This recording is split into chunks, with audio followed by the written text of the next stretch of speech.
Depuis petit, je rêve d'être mécanicien. Je suis passionné par l'automobile et la mécanique automobile.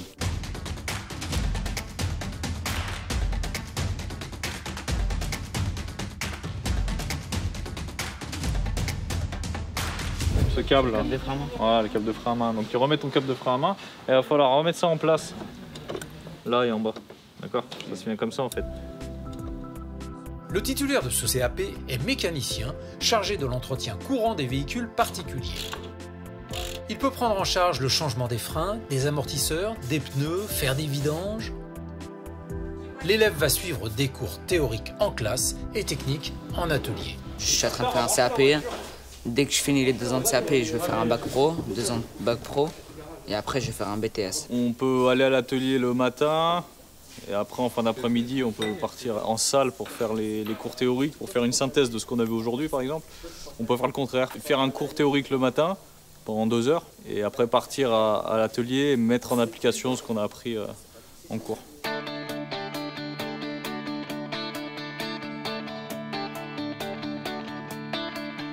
Vous allez mesurer votre commande qui est ici, là. Regardez, vous l'avez surligné là en bleu. Le bac pro fait partie de la famille des métiers de la maintenance des matériels et des véhicules. Comme les camions. Voilà. Les camions, c'est gros, certes, ça prend du temps, mais au moins on sait où il faut chercher les choses. Pour l'obtention du bac pro, le futur diplômé, en plus de l'entretien courant des véhicules, doit être capable de rechercher une panne et établir un diagnostic en utilisant des instruments de mesure et de contrôle informatisés. Donc je vous ai rappelé les 3 fonctions qui peuvent être utilisées dans un multimètre. On a vu les unités, on a vu comment on utilisait le multimètre. Ensuite, la deuxième étape, on a vu les composants de base en électricité. On a vu ce que c'était qu'une lampe, comment on la symbolise, etc. Et ensuite, Les premières choses qu'on a mis en place ici, c'est de permettre aux jeunes d'obtenir une habilitation électrique pour pouvoir intervenir en toute sécurité sur les véhicules hybrides électriques. T'as pas d'alimentation là sur celui-là?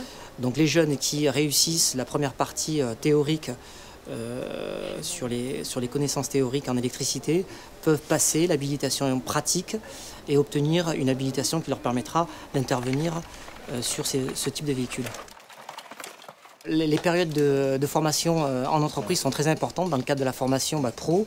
Elles permettent de mettre en œuvre et de travailler les connaissances qui ont été abordées donc, dans le lycée professionnel ou dans le CFA.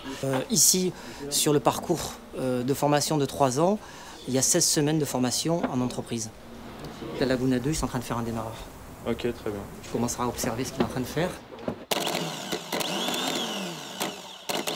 Émile Béjui a un partenariat spécifique avec PSA, donc Peugeot Citroën, qui existe depuis 2007. Ce partenariat permet d'acquérir aussi des formations complémentaires sur les produits PSA afin d'obtenir un label qui leur permettra ensuite d'intégrer directement les concessions et les agents du constructeur Peugeot et Citroën.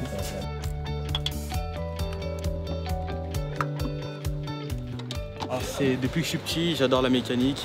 C'est quelque chose que j'adore. Après mon bac, je voudrais poursuivre un BTS sous 2 ans en maintenance véhicule particulier. Puis après, une licence de 1 an en expertise automobile. Il y aura toujours du travail. Ça, c'est sûr et certain. Sur n'importe quelle voiture, il y aura toujours du travail. Hybride, électrique, mais moins pour le thermique, mais beaucoup pour l'électrique et l'hybride. Sinon, l'ambiance est très bien et on apprend super bien.